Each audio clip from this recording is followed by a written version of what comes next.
Hi, I'm Jeremy, And I'm Dan. and this is episode 11 of the One Auto Talking Tune Show. Welcome back.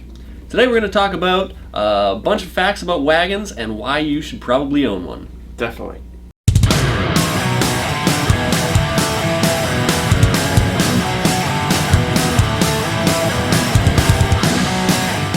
When you think of wagons, what comes to mind? I mean, for our generation, it was kind of the ho-hum, fake wood paneled. Yeah, K-car wagons, Caprice wagons, the big Ford LTD wagons, those kind of things. They're fun to sit in the back of. Yeah. I remember many times being able to sit in that flip-up back seat and staring at oncoming traffic, making funny faces at them, getting them to honk at my parents because they're very angry. Yes.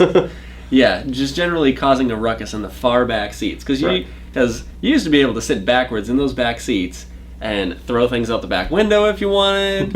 You could do whatever you wanted. It was a great time. Yeah, but they weren't really the slickest looking things, the fastest things. No, they just kind of blah. I mean, yeah, and at the time, you felt like it was the dorkiest vehicle on earth. Right. You were embarrassed to be in that car. Yeah, it wasn't a slick little sedan or big SUV. Yeah. It definitely wasn't a minivan. I mean, I think that was the next step. Yeah, but it definitely more embarrassing. wasn't, and it wasn't as cool as like the new Teslas. Because right now you can get a new Tesla with this rearward-facing seat, which is amazing. Yeah, and it wasn't always this way. That the station wagons was this boring family soul sucker. Yeah, exactly. They weren't always slow front-wheel drive, like boring cars. Way back in the day, like. When I think of a wagon, I think of like the 55, 57 Chevy Nomad wagons. Yep. Those are the go-to wagon in my head. And those were just beautiful, beautiful cars. I don't know, since I didn't grow up in that era, I don't know if I would have felt dorky in one of those too. I might have. Yeah. But right now I look at them and I go, oh my goodness, I would kill for one of those things. And the thing with those was, they were based off of these really good cars to begin with. These good platforms that were in a 2-door, 4-door variation. So it was a sports up front and the power and the tire spinning that you could get. Right. But more functional. Exactly. Yeah. And like in the muscle car era, you could get the 1970 Chevelle wagon. They made we'll say 5,000 of them or something with like V8s, big block V8s with tons of horsepower. You could probably get a 454 in them with, I would imagine, 385 horsepower or something like that. Potentially a 4-speed. Yep. And the thing was everything you ever wanted in a car. Right. That's what we need. Yes. We need more of that. And we can have that too. Right. And they're made elsewhere. And they were made here too. Right. I mean, the most recent ones, which, the last one to kind of just die out from an American company, the Cadillac cts-v wagon. Yes. This was a car that had a 6.2 liter supercharged V8. Right. You could get it in stick. I mean, that was kind of the unicorn package, was to get the wagon with the. You could also get all-wheel drive. So getting all-wheel drive, stick, wagon. 6.2 liter supercharged. Right. Yeah. And nobody would look at that thing and go, "Oh, right. Yeah, that's not boring at all." Like, I know. It's a beautiful car. It's fast. And they're gone. Right. 2014 was the last year. Yep. We were also graced with the Dodge Magnum for a few years, too. Right. SRT 8, wasn't it? Yeah, so you could get the SRT 8 package. Could you get those with a manual? I don't think I've ever seen one with a manual. That Probably I'm not sure about. But I mean, they looked phenomenal. Right. Plus, they had the big Hemi V8 in the front that you could smolder your tires with all the way down the street and carry your family. Right. So you'd go out and you'd buy the nice family vehicle, which really was like a 400 horsepower behemoth. It was awesome. Yeah. But in other countries right now, you can get some really amazing wagons that we don't have. Right, and what's even more saddening is that we have the cars here, the platforms here. Right. We just don't have that version. Exactly. So, yeah, I mean, one of the simplest versions is the Volkswagen Sport Wagon. Yep. It's a great looking little car, but here we have the front wheel drive tame version. In Europe, they can get an all-wheel drive turbo diesel version, which is just sweet. Right. And we don't have that. Right. So. For something a little simpler, the Chevy Cruze, like that's an inexpensive car here. People seem to like them a lot, and you can get it in a wagon, but not here. Right. Yeah. Exactly. And then there's all the other ones that we could have and would like to have, like the the RS6 Avant, Mm-hmm. BMW 550i, Yeah. Buick Regal, which is really the Opel Insignia. Yep. That's a nice car. And that's you can get it turbo. Right. They do have all-wheel drive model versions. I know. And the car itself exists. Right. We just need it. Yeah, exactly. We just need the wagon version here. Yeah. Like, we would buy these things. Yeah. I mean, like a Cadillac ATS, if they just made a wagon, you'd buy it. Yes, I would have. So I would have signed the paperwork and taken that one instead. Right. So we also have some kind of fun facts about wagons today. Right. That you may not have realized. One of my favorite wagon facts is the AMC Pacer. You could get it in a wagon, Mm-hmm. which you wouldn't think such a small car would come in a wagon package, but it does, Yeah. or it did. From 1975 to 1980, you could get a Pacer wagon, and all of the Pacers, not just the wagons, but the passenger side door was 4 inches longer than the driver's side door. So you could get into it a little easier if you were a passenger and get the cargo into the back seat. Exactly. or Yes. shuffle the kids in really Right. quick. Yeah, kind of a ridiculous thing to think about. It reminds me of the Chevy Suburbans from '67 to '72, where they had one door on the driver's side and two door on the passenger side. It's just a crazy thing that you wouldn't ever think would happen to a car these days. Or doesn't seem to make sense. Yeah, it doesn't seem to make sense. But at the time, it was like, oh, we'll just put 2 doors on the right side and 1 on the left. It's just bizarre. Yeah. Now, again, we grew up with the fake wood paneling. Right. But there was, at one point, actual real wood. Yes. Earlier on, the 20s, the 30s, the 40s, these vehicles were made with wood doors, wood bodies. And although it looks really cool, especially if you see them at like a car show these days, it's really interesting, really slick. And expensive. Yeah, very expensive. The problem with that is you were constantly maintaining it. Like, Yes. the doors would shrink and swell depending on the temperature, the humidity. So you're constantly refitting these things throughout the year, readjusting hardware, replacing hardware. Yep. And then on top of that too, if you think just washing your car is bad these days, you were kind of like annually relacquering these doors. So you're sanding them down, cleaning them up, repainting them, so that they didn't rot away on you and have gaping holes. Trying to hold your children in. Right.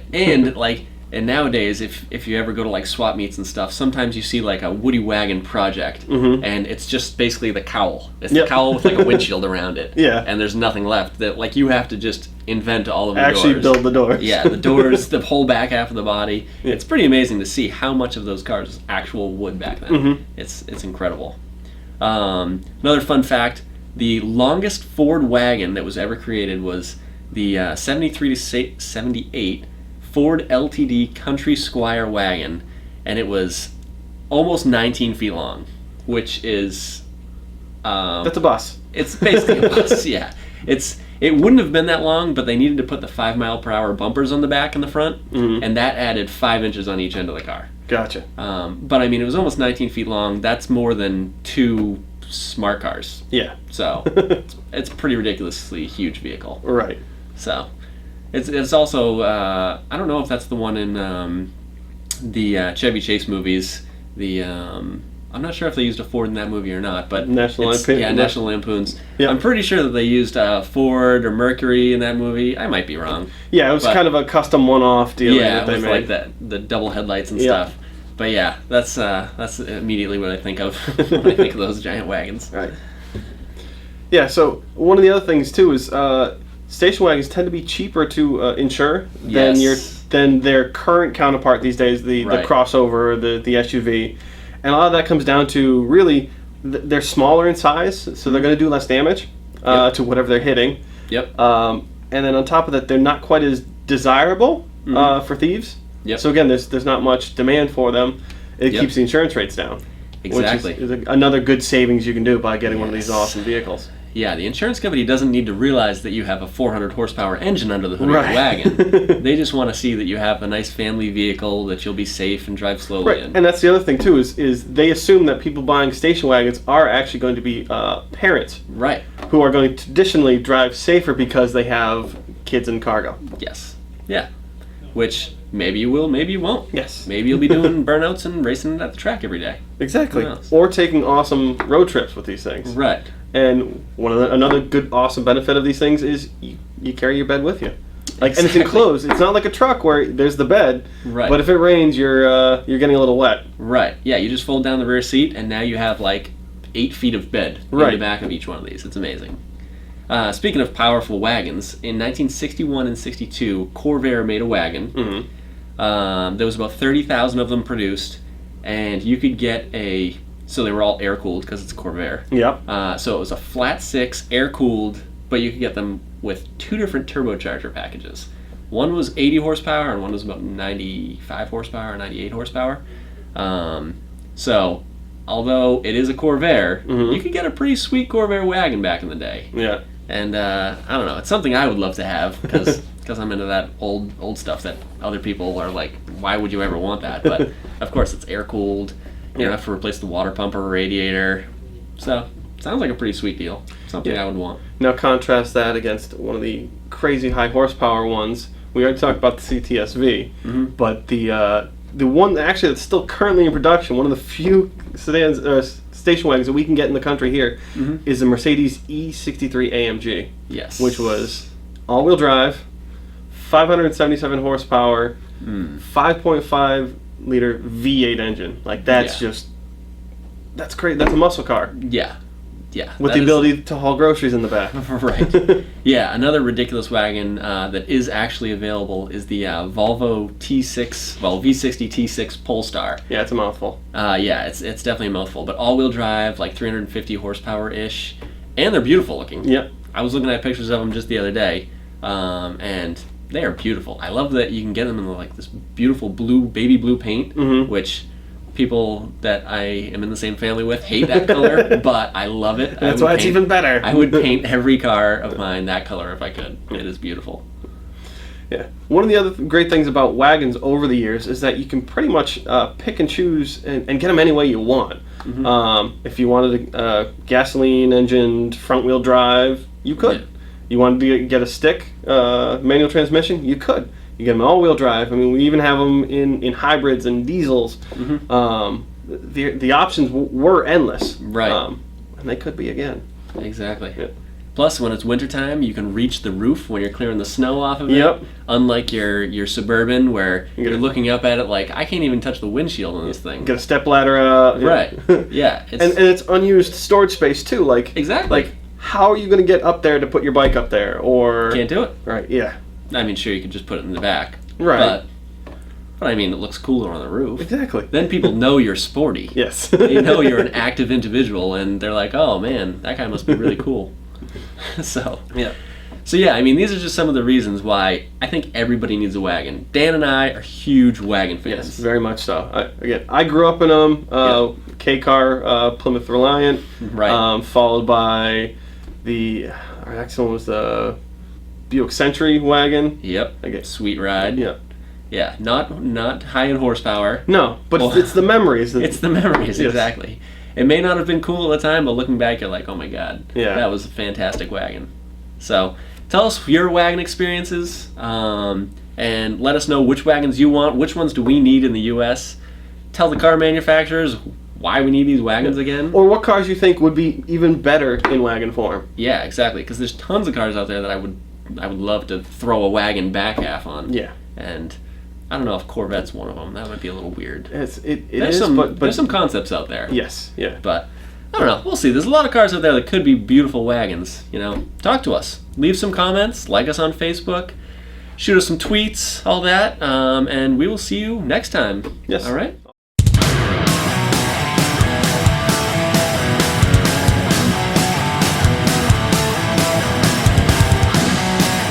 Rolling.